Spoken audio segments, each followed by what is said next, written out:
when our eyes are directed upward, literally when our eyelids are open, no surprise there, and when our eyes are directed upward, it creates a state of heightened alertness.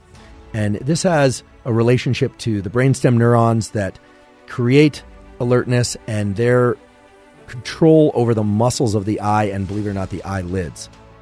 Now, it's not the case that if you are absolutely exhausted and you need to feel more alert, that looking upward is going to make you feel wide awake, although it will help support your levels of alertness.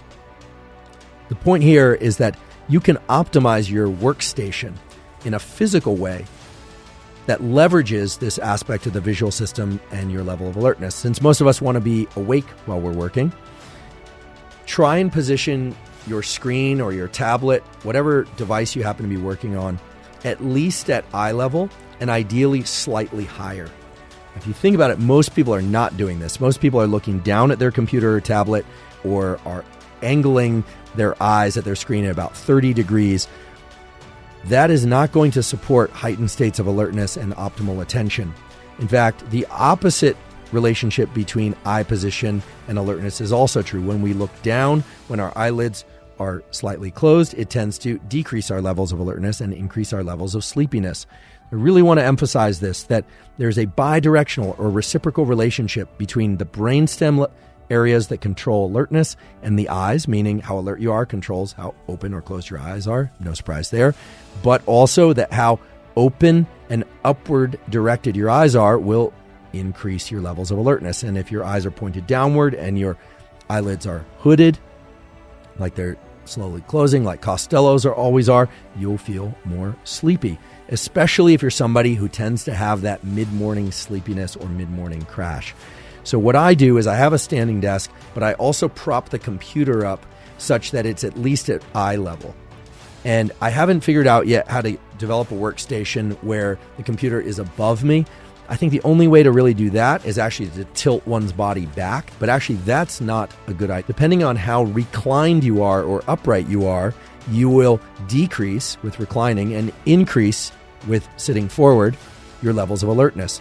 So body posture and whether or not you're upright or reclining will impact your levels of alertness in the predictable ways.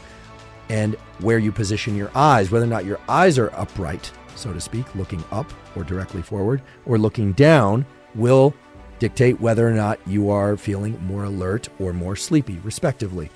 So try and arrange a workstation or a position of your body in your chair or your standing desk, whatever it is, that allows you to work with a heightened state of alertness.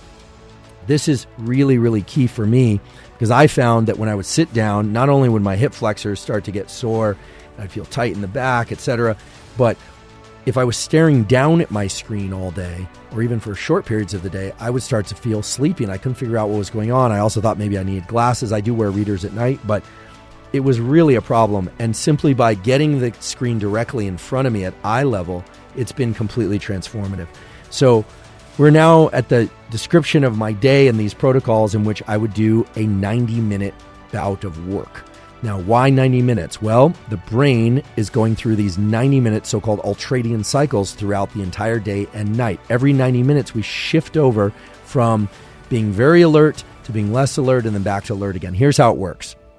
At the start of one of these 90-minute ultradian cycles, my brain is not quite engaged in whatever it is I'm trying to do. Now, oftentimes I have things jumping into my mind. I've got distractions, etc. I'll talk about how to deal with those distractions in a moment. But I set a timer for 90 minutes and I try and get a strong bout of work done inside of that 90 minutes with the full understanding that the entire 90 minutes is not going to be uniform in terms of my ability to focus. There will be kind of peaks and valleys within that, but that 90 minutes is about what the brain can handle in terms of a dedicated effort for high degree of focus. Some people can push out a little bit further. Some people can't handle more than 10 minutes, but that's what I'm striving toward.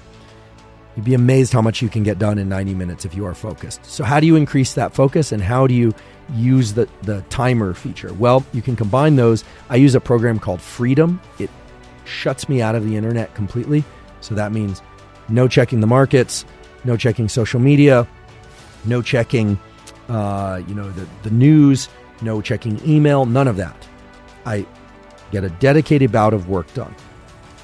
I confess, I don't allow myself to go to the restroom in that period of time. Here's an interesting little tip that's grounded in physiology. You have a direct neural connection from your bladder to your brainstem areas that increase alertness. This is why when you have to go to the bathroom, when you have to urinate, it is extremely agitating, right? It can be very, very agitating.